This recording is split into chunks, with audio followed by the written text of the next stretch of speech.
हर एक व्यक्ति को धन्यवाद करते हैं जो लोग अपने भेंट को भेजते हैं क्यूआर के जरिए। वो हर एक लोगों को धन्यवाद। अगर आप भी भेजना चाहते हो तो भेज सकते हैं। चलिए इस गवाही को शुरू करते हैं। मैं एक मसीह विरोधी व्यक्ति हूँ। सेवक लोगों को मैंने मारा है। सेवक लोगों को मारना ही नहीं, विश्वासियों को मारा हूँ। मैं जहाँ पर नौकरी करता था वहाँ पर 200 लोग मेरे नीचे काम करते थे। तो वहाँ पर मैंने वो 200 लोगों में काफ़ी लोग मसीह लोग थे। वो मसीह लोगों को सबको मैंने मारा, सबको मैंने गाली दिया, सबको मैंने बहुत गंदे गंदे बातें कहे और उनको इतने इतने बातों से उनके दिल को दुखाया कि कहा भी नहीं जा सकता। कुछ लोगों ने मुझे बाइबल दिया था एक बार। वो बाइबल को मैंने फाड़ कर फेंक दिया। और सिर्फ बाइबल को फाड़ कर फेंका ही नहीं, उसको मैं जलाया भी हूँ।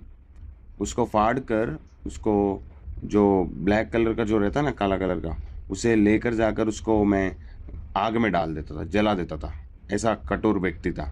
ईसाई लोगों से, ईसाईयत से, मसीहत से नफरत करता था। मैं बहुत नफरत करता था। मैं आज अपनी गवाही को, प्रभु ने मेरी ज़िंदगी को कैसे बदला, इस गवाही को मैं आपके साथ शेयर करने की आशा करता हूँ। वह वो हर एक लोगों को पहले मैं धन्यवाद करना चाहता हूँ जो लोग क्यूआर कोड को स्कैन करके हमारी आर्थिक रूप से इस सेवकाई में बीज बोते हैं। आप सभी लोगों को धन्यवाद। और आप सभी लोग हमारे लिए प्रार्थना करिए। हम आपके लिए ज़रूर प्रार्थना कर रहे हैं। अगर कोई और व्यक्ति अगर मदद करना चाहता है इस गवाहियों के इस सेवा में, और भी गवाहियाँ लाने के लिए आप मदद कर सकते हैं। दोस्तों, अभी मैं अपनी गवाही को आप सभी लोगों को बांट रहा हूँ। आप सभी लोग ध्यान से सुनिए। मेरा नाम है सत्यनारायणा। मेरी ज़िंदगी एक शाउल के समान थी। मैं एक पद्मशाली हिंदू धर्म से रिलेट करता हूँ। हिंदू धर्म से हूँ। मुझे पद्मशाली जात है हमारा। मैं पूरे मसीह समाज से विरोध करता था। क्यों विरोध करता था? क्योंकि मुझे बिल्कुल लगता था कि वो धर्म हमारा नहीं है। हमारे यहाँ के लोग इस धर्म को स्वीकारते नहीं है और वो अंग्रेज़ों का है। इस तरीके से मैं सोचता था और मैं परमेश्वर के पूरे खिलाफ था और ईसाइयों के पूरा खिलाफ था। दोस्तों, मैं SWC गोडाउन्स में 200 स्टाफ का मैं इंचार्ज था, सिक्योरिटी इंचार्ज। और वो 200 लोगों को मैं बहुत तकलीफ़ देता था। और 200 लोगों में बहुत सारे लोग क्रिश्चियंस थे। वो सारे क्रिश्चियंस को मैंने बहुत तकलीफ़ दिया। वो लोग जब भी प्रार्थना करते थे, बाइबल पढ़ा करते थे, वचन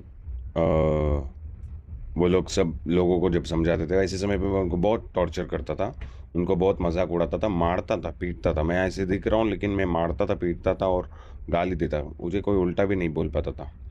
ऐसा व्यक्ति था मैं। और मेरा जो नौकरी था उसे लेकर बहुत घमंड था मुझे। भाई देखो, तुम सबके ऊपर कौन है? मैं हूँ। 200 लोगों के ऊपर इंचार्ज कौन है? मैं हूँ। तो इसलिए मुझे बहुत घमंड था अपने काम पर। इतना घमंड था कि वो लोगों को मार देता था और वो लोग कुछ कर भी नहीं पाते थे और वो लोग मिल के भी कुछ नहीं कर पाते थे, क्योंकि मैं एक खतरनाक व्यक्ति था। तो SWC में मैं गोडाउन्स में 200 स्टाफ के ऊपर काम करता था और इंचार्ज था वो लोगों का। और उन्हीं में मसीह लोगों को मारता था, पीटता था, गाली देता था। जैसे शाउल करता था पहले, वैसे ही मैं भी करता था। और लोगों ने मुझे एक बार बाइबल गिफ्ट किया था। किसी ने बोला कि ब्रदर आप बाइबल लो, तो मैं उस बाइबल को फाड़ कर आग में डाल के जला दिया। तो इतना ये सब करता था मैं।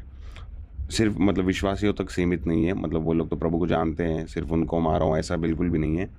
बहुत सारे पास्टर्स लोग थे जिनको मैंने मारा। और वो लोगों ने जब बाइबल दिया, उस बाइबल को भी मैं आग में डालकर जला दिया। मैं सोचा था कि छी, ये बाइबल कौन पढ़ता है, ऐसा करके बहुत ज़्यादा करता था। और मेरी ज़िंदगी बहुत अलग रीति से बीत रही थी। मेरी ज़िंदगी जिसको वर्णन भी नहीं कहा करा जा सकता है दोस्तों। मेरी ज़िंदगी इतनी बेकार होने वाली थी करके मुझे नहीं पता था। मतलब मेरी ज़िंदगी में क्या हुआ कि मैं अपने नौकरी पर घमंड करता था, जैसे कि मैंने आपको बताया था, SWC पर। और उसी नौकरी का जो पूरा कंपनी है हमारा, वो कंपनी पूरा लॉस होते जा रहा था। और इस वजह से हमारे काम सबके निकलते जा रहे थे। जैसे जैसे निकलते जा रहे थे तो मेरा काम भी वहाँ से, मुझे भी वहाँ से बर्खास्त किया गया। जैसे ही मुझे वहाँ से भी निकाल दिए तो मेरी ज़िंदगी में बहुत परेशानियाँ आने शुरू हो गई, क्योंकि जैसे ही काम से निकल गया वैसे ही मेरे आँखों में, एक आँख में दिखना थोड़ा सा ब्लर टाइप हो रहा था, धुंधला धुंधला दिख रहा था।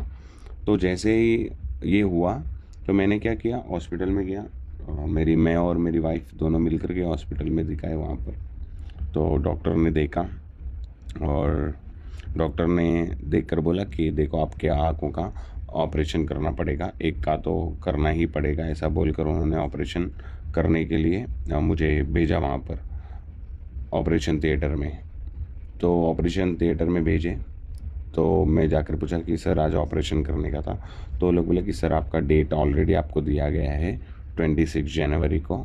ऐसा बोलकर वो लोगों ने ऑपरेशन के उस दिन आइए आज क्यों आए करके बोलकर मुझे भेज दिए। तो 26 जनवरी था, तो 26 जनवरी के दिन तो हॉलीडे था। इस वजह से मैं क्या किया, 26 जनवरी के दिन नहीं गया क्योंकि वो दिन हॉलीडे था तो वो लोग नहीं आएंगे, मुझे पता था। ये सोचकर मैं नहीं गया और 27 को वापस जब गया तो उन्होंने देखा और ऑपरेशन किया। और ऑपरेशन वो लोग के हिसाब से हो गया पूरी तरीके से अच्छे से। और वो होने के बाद मुझे फ़ोन करके बुलाया गया कि आपका ऑपरेशन हो गया, अभी कैसा है करके। तो मैं अभी और ज़्यादा परेशान हो गया हूँ क्योंकि दोस्तों, ऑपरेशन होने के बाद से, ऑपरेशन से पहले तक तो मेरा आँख धुंधला-धुंधला दिख रहा था, लेकिन ऑपरेशन होने के बाद मैं पूरी तरीके से वो आँख से देखना ही बंद हो गया। वो आँख से कुछ दिखाई नहीं दे रहा था, पूरी तरीके से वो आँख बंद हो गया था। ऐसा हो गया तो मैं डॉक्टर लोगों के पास गया, मैंने बोला डॉक्टर लोग आपने ऑपरेशन किया तो एक आँख को दिखना चाहिए था, जो मुझे धुंधला-धुंधला तो दिखता था, अभी वो भी नहीं दिख रहा, तो अब मैं क्या करूँ? तो वो लोगों ने बोला कि देखो सर, अभी अगर आपके ऑपरेशन अभी वापस करेंगे तो वो आपको सीरियस क्रिटिकल सिचुएशन हो जाएगा, आपका ऑपरेशन नहीं हो सकता क्योंकि आपके जो नस जो है वो ऑलरेडी सिकुड़ चुका है, ऐसे करके वो लोगों ने बोला। तो वो लोगों ने जब ऐसा बोला तो फिर मैं बहुत रो रहा था क्योंकि आँख से दिखना पूरी तरीके से, तब तक तो थोड़ा थोड़ा दिख रहा था, लेकिन ऐसा क्या हो गया कि वो पूरी तरीके से दिखना ही बंद हो गया। तो दिखना ही बंद हो गया तो मतलब ये छोटी बात थोड़ी है, ये बहुत बड़ी बात थी। वो दिखना ही बंद हो गया। मैं दुर्गा माँ का बहुत बड़ा भक्त था, तो मैं क्या किया, वहाँ से सीधा मैं दुर्गा माँ के मंदिर में गया। वो वहाँ पर जाकर मैं बहुत रो रहा था कि मेरी ज़िंदगी और मेरी आंखें क्या हो गई अभी, मेरे हालत क्या है करके मैं बहुत रो रहा था। इतना रो रहा था कि मैं क्या ही बताऊँ आपको। मैं बहुत रो रहा था कि अब मैं क्या करूँ, अब मैं कैसे करूँ कि मेरे आँखों को वापस रोशनी मिलेगी, चंगाई मिलेगी, ऐसे करके मैं सोच रहा था। तो वहाँ पर मैंने बहुत पूजा किया, बहुत देर तक पूजा करने का मतलब मैंने बहुत दुआ किया, मैंने बहुत वहाँ पर मांगा मेरी माँ से, जिनको मैं मानता था दुर्गा माँ जी को। उनको मैंने बहुत पूजा पाठ करा, लेकिन वहाँ पर से कुछ भी वहाँ पर से मेरे को सफलता नहीं मिला। तो ऐसे समय पर मुझे एक माँ ने देखा वहीं पर। वो माँ ने मुझे देखकर उन्होंने मेरे पास आया और बोला कि बेटे क्या हुआ। तो मैंने बोला कि माँ मुझे ऐसा ऐसा हुआ है, मतलब वो एक औरत थी, मैं माँ करके बोल रहा हूँ उनको। वो माँ थी, वो मुझे मेरे पास आकर पूछी कि बेटे क्या हुआ, कैसा है, क्या है। वो मेरे को जानती थी पहले से। तो मैंने बोला कि माँ ऐसा ऐसा हुआ है, मेरा आँख एक दिखना बंद हो गया है और मेरा बहुत तकलीफ़ों में से अभी मैं गुज़र रहा हूँ, ऐसे करके मैंने उनको बोला। तो उन्होंने क्या बोला कि बेटे तू यीशु को जानता है। तो मैं उस बात से बहुत चिढ़ गया था क्योंकि हम लोग यीशु को नहीं मानते हैं। लेकिन मेरी परिस्थिति ऐसी थी कि अपने जो परमेश्वर को लेकर जो मैं चिढ़ता था उसको भी मुझे साइड में रखना पड़ गया, क्योंकि अब मैं चिढ़ के क्या करूँगा, अभी मेरी ज़िंदगी इतनी बेकार है तो अभी मैं चिढ़ के क्या उखाड़ लूँगा, ऐसे करके मैं सोच रहा था। और वो माँ ने क्या बोला कि बेटे आपके लिए मैं परमेश्वर के बारे में बताना चाहती हूँ, अगर आप सुनना चाहो तो। तो मैं शांत था, मैं कुछ नहीं बोला। मैंने बोला कि क्या है? तो उन्होंने बोला कि देखो यीशु मसीह तुम्हारे लिए इस दुनिया में आए हैं और आपके लिए मरकर वो तीसरे दिन जी उठे और आपके लिए उन्होंने जीवन अर्पण किया। ऐसा करके वो परमेश्वर के बारे में बता रही थी। जब परमेश्वर के बारे में बता रही थी तो उस चीज़ को मैं देखकर थोड़ा सा मैंने ये क्या मेरे को बता रही प्रभु के बारे में, ऐसा करके सोचा। लेकिन मेरी ज़िंदगी बेकार होने की वजह से मेरी ज़िंदगी अब किसी जगह से अभी मुझे काम भी नहीं है और मेरा आँख भी चला गया और मेरा ज़िंदगी एकदम बर्बाद के राह पर है। ऐसे समय पे अब मैं क्या करूं, यही सोच रहा था। उन्होंने बोला कि आप एक बार चर्च में आओ, चर्च में आओगे तो आपकी ज़िंदगी बदल जाएगी और आपको परमेश्वर आशीष देंगे, ऐसा वैसा उन्होंने बहुत बोला। तो मैंने बोला कि अब मैं क्या करूं, अब मैं करूं तो करूं क्या, अब मेरा पास रास्ता ही क्या है कि मैं नहीं जाऊंगा तो शायद मुझे कुछ हो जाएगा, मुझे कुछ तकलीफ भी मिल सकता है, ऐसा करके मैं सोचा। और ऐसा सोचकर मैंने प्रार्थना करना मुझे नहीं आता था। उन्होंने मुझे बोला कि आप प्रार्थना करो, प्रार्थना करोगे तो आपसे परमेश्वर बात करेंगे। तो मैंने बोला कि मुझे प्रार्थना नहीं आता है। तो उन्होंने बोला नहीं, प्रार्थना मतलब वही चीज़ है कि आपके तकलीफ़ को, परेशानी को परमेश्वर को बताना ही प्रार्थना है, ऐसा करके उन्होंने मुझे बोला। जब उन्होंने ऐसा बोला कि सही बात है कि मुझे तो काफ़ी तकलीफ़ है, काफ़ी परेशानी है, तो मैं क्या करता हूँ, मैं प्रार्थना करता हूँ। ऐसा बोलकर मैंने प्रार्थना किया, बहुत रोया, प्रार्थना किया, तो वो तब पर भी वहाँ पर कुछ फ़र्क तो नहीं आया था दोस्तों। तो एक चर्च में जाने लगा मैं, वहाँ पर एक सेवक थे, वो सेवक के पास जाने लगा, वहाँ पर प्रार्थना में भाग लेने लगा, आराधना में भी भाग लेने लगा। तो वहाँ पर से मैं आराधना को समझा। तो मैंने जब एक बार बैठा और प्रार्थना कर रहा था, उस समय पर ही एक मसीही गीत में गाने लगा। वो गीत था, जीवन की जल को आप मुझ में बहाओ प्रभु करके, एक तेलुगु गाना है। उस गीत को मैं दोहरा रहा था। जब मैं उस गीत को दोहरा रहा था दोस्तों, मुझे एक अनोखा सा शांति मिला। और जब वो शांति मुझे परमेश्वर की ओर से मिला, उस समय पर मैं ये नहीं सोचा कि मेरा ये यीशु मसीह सच्चा खुदा है, क्योंकि मैं तब पर भी हमारे हिंदू देवी देवताओं को मैं बहुत मानता था, मैं बहुत पूजा पाठ वगैरह काफ़ी करता था। मैंने जैसे कि आपको बोला है कि मेरे मन में से पूरी तरीके से परमेश्वर की तरफ मैं मुड़ा ही नहीं था, क्योंकि मैं अपने धर्म पर और अपने देवी देवताओं पर मैं बहुत ज़्यादा विश्वास करने वाले व्यक्तियों में से था। दोस्तों, पहली बात, मैं जब 9 साल से मुझे खाना जब खाता हूँ तो मेरा खाना पचता नहीं था। अगर मैं दोपहर में खाना खाता था तो मुझे बहुत जलन होता था। रात के समय पर भी मैं दही से खाता था। मैं कहीं फंक्शन वगैरह में जाऊँ तो मैं दही से खाता था। तो 9 साल तक मुझे परेशानी हो रहा था, और डॉक्टर लोगों के पास गया तो वहाँ पर भी कुछ नहीं हुआ। कोई भगवान ने कुछ भी नहीं कर पाया। तब मैं नया नया मसीह के पास गया, परमेश्वर के सेवक के पास। और वहाँ पर परमेश्वर का एक प्रार्थना फंक्शन वगैरह लगा हुआ था। तो उस जगह पर मैं गया था और एक कुर्सी था, और कुर्सी के ऊपर बैठा, और बैठकर वहाँ पर काफ़ी लोग आए थे। लोग आने के बाद वहाँ पर एक बुज़ुर्ग माँ थी, उनका उम्र कम से कम 70-80 साल होगा। वो प्रार्थना कर रही थी, और सेवक ने बोला कि वो प्रार्थना करेगी, और वो प्रार्थना करने लगी। और जैसे ही प्रार्थना करने के लिए वो माइक हाथ में ले ली, तो मुझे ऐसा लगा कि शायद वो बुज़ुर्ग माँ मर जाएगी करके मैं सोच रहा था, क्योंकि वो बहुत बुज़ुर्ग थे। तो मुझे नहीं पता था, ये मैं सोचा ये क्या प्रार्थना करेगी करके, तो मैं गलत समझ रहा था उनको। और मैं सोचा, वो माइक ली धीरे से और वो प्रार्थना शुरू की। तो बिना घबराए, बिना इधर उधर हुए, वो अटल होकर प्रार्थना को अच्छे से की। और जब वो प्रार्थना कर रही थी, अचानक से एक परमेश्वर की सामर्थ मेरे पूरे शरीर में ऐसा हो गया कि एक करंट शॉक लगता है ना, वैसा पूरा मुझे एक बड़ी शोर से मेरे अंदर वो वैसा पूरा वाइब्रेशन टाइप हो गया था। तो जब ऐसा हुआ कि ये क्या है, ऐसा कैसे हुआ है, मैं नहीं जान रहा था, क्योंकि मैं परमेश्वर के बारे में नहीं जानता था। ये चंगाई के बारे में भी नहीं जानता था, परमेश्वर कैसे दर्शन देते हैं ये भी नहीं जानता था। ऐसे समय पर एक मूर्ख ज़िंदगी में मैं जी रहा था, लेकिन परमेश्वर ऐसा दर्शन देते हैं क्या करके भी मुझे नहीं पता था। लेकिन मैं सोचा क्या ये कोई करंट वगैरह लगा है क्या, वायर वगैरह है क्या करके मैं देख रहा था। मैं प्रार्थना करना छोड़ दिया, मैं पीछे मुड़कर अपने आंखों खोल कर देख रहा था कि ये क्या है करके। और उन्होंने बहुत अच्छी प्रार्थना की। और मैं जब घर पे आया तो वहाँ पर भोजन भी दे रहे थे, और मैं नया नया था, तो उस समय पर मैं क्या कर सकूँगा करके मैं सोच रहा था, क्योंकि नया नया जाएंगे कहीं पर खाने के लिए तो फिर कैसा लगता करके।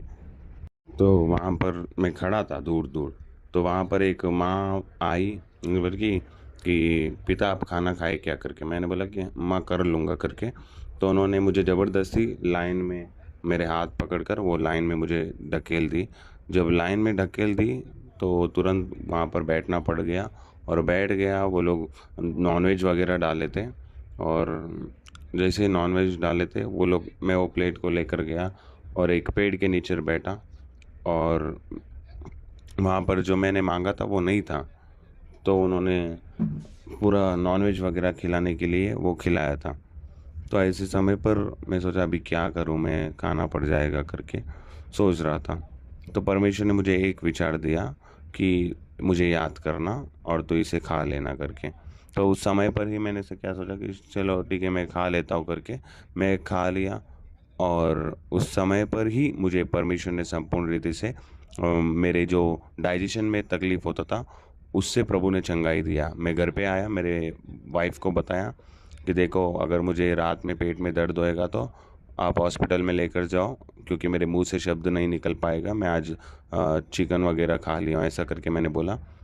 तो मेरी मेरी वाइफ ने सुना ये बात को और वो बहुत इंतज़ार कर रही थी क्या पता ऐसा होगा क्या। लेकिन मैं रात भर बहुत अच्छे से सो गया और तब से लेकर अब तक मैं ऐसा कोई दिन नहीं रहा होगा कि मैं आराम से शांति से ना सोया हूँ, कुछ भी खाने के बावजूद। और बहुत अच्छे से प्रभु ने मेरी ज़िंदगी में अद्भुत कार्य किया और सब कुछ अच्छे से डाइजेस्ट हो गया। और तब से लेकर अब तक मैं मसीह में आना और 2017 में आया था और अभी तक एक भी दवा मैं इस्तेमाल नहीं करता हूँ। मेरा सर में दर्द नहीं होता, मुझे नसों में कोई कमज़ोरियाँ नहीं होता, अगर होता भी तो है वो हर एक समय पर मैं खुदा को प्रार्थना करता हूँ और प्रार्थना करके प्रेयर ऑयल के ज़रिए परमेश्वर मुझे चंगा करते हैं और मुझे कोई दवाइयों की भी ज़रूरत नहीं पड़ती। इस तरीके से प्रभु यीशु मसीह मेरे ज़िंदगी में चंगाई किए थे दोस्तों। और सिर्फ यही नहीं, ऐसे ही 2022 का समय था। 2022 के समय पर मुझे परमेश्वर के उपस्थिति में गया था। वहाँ पर एक सुधाकर डीजे एक व्यक्ति थे सुधाकर डीजे करके। तो उन्होंने बोला कि आप अपने गवाही बताओ करके। मैं अपने गवाही को बताने लगा और मैं अपने गवाही बताने के लिए गया। गवाही बता रहा था, जैसे ही गवाही बता रहा था वहाँ पर काफ़ी लोगों ने गवाही को सुना। अन्य जातीय लोग थे वहाँ पर और वो सभी लोगों ने मेरे गवाही को सुना और उनके जीवन में बहुत परिवर्तन आया। दोस्तों ऐसे ही जब मैं सेवा में कैसे आया, वहाँ पर एक बार सेवक थे वहाँ पर जिस चर्च में मैं जाया करता था, उस जगह पर सेवक अचानक से उस दिन नहीं आए थे। वो नहीं आए थे, सब लोग वहाँ पर थे। वो लोगों ने बोला कि आप ही बताओ वचन करके ऐसा वैसा। तो मैंने बोला कि मैं कैसे बताऊँ, मैं नहीं बता पाऊँगा। तो फिर वहाँ पर थोड़ी देर में मुझे कहा गया, परमेश्वर की अगुवाई मिली कि तू बाइबल पढ़ करके। और मैंने बाइबल को पढ़ा और उस समय पर खुदा ने मेरे से बात किया और जब परमेश्वर ने मेरे से बात किया तब मेरी ज़िंदगी बदल गई और इतनी मेरी जीवन बदल गई कि दोस्तों मैं प्रभु की सेवा में लग गया और मेरी ज़िंदगी को पूरी तरीके से बदल कर अब मैं प्रभु के लिए जीता हूँ। इस तरीके से प्रभु यीशु मसीह ने मेरी ज़िंदगी को बदला। दोस्तों अगर आप हमारे इन गवाहियों से खुश रहते हैं, आप हमारे गवाहियों को देखकर यकीन करते हो, क्योंकि हमारे सारे गवाहियाँ अनुवादित हैं और ना कोई गवाही फेक है और ना कोई गवाही झूठे तौर पर आपके सामने लाया गया है। हमारी गवाही सच है और ये सारे गवाहियाँ सबूतों के साथ है। और सबूत अगर आप मांगोगे तो आप हर एक कमेंट में जो जो लोगों को शक रहता है, शंका रहता है, आप कमेंट करिए, आपके डिटेल्स दीजिए, उस पर हम ज़रूर सारे जो जो गवाही का आप मांगेंगे सबूत, वो हर गवाही का आपको सबूत मिलेगा, जो जो गवाही का भी, ठीक है।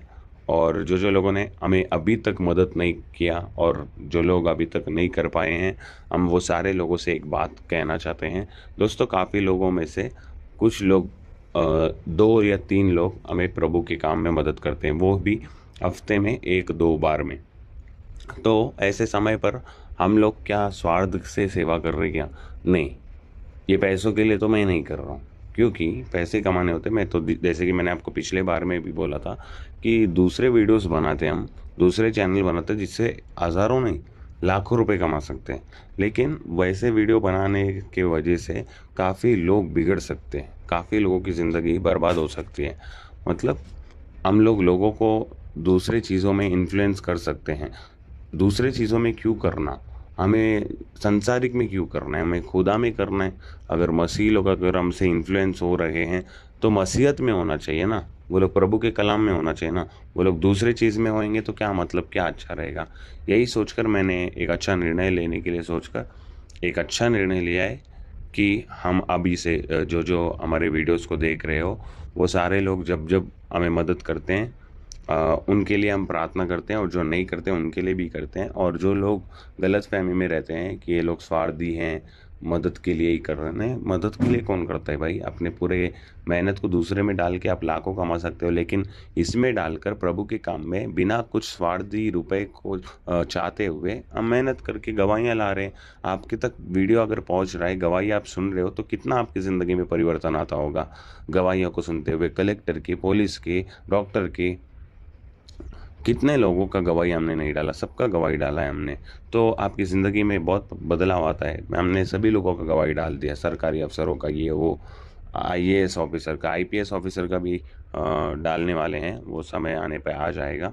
और अगर आप चाहते हो मदद करना है तो क्यूआर दिया गया है, क्यूआर पे जाइए, स्कैन करिए अपने फ़ोन के ज़रिए। और अगर आप चाहते हो तो मदद करिए, नहीं चाहते हो तो मत करिए, पर प्रार्थना करिए।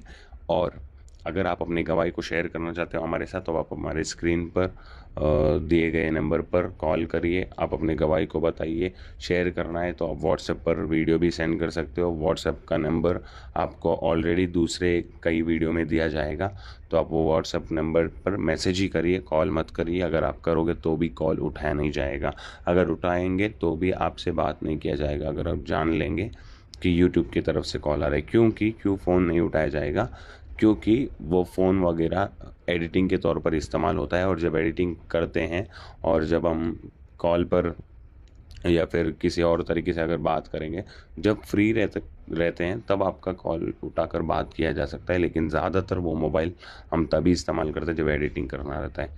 तो आप ज़रूर इस बात पर ध्यान रखिए, और कोई भी मन में ये मत सोचो बहुत घमंड आ गया, ये लोग को इतने होते ही, ऐसा करके मत सोचो, ठीक है? जय मसीह की, यीशु मसीह की जय।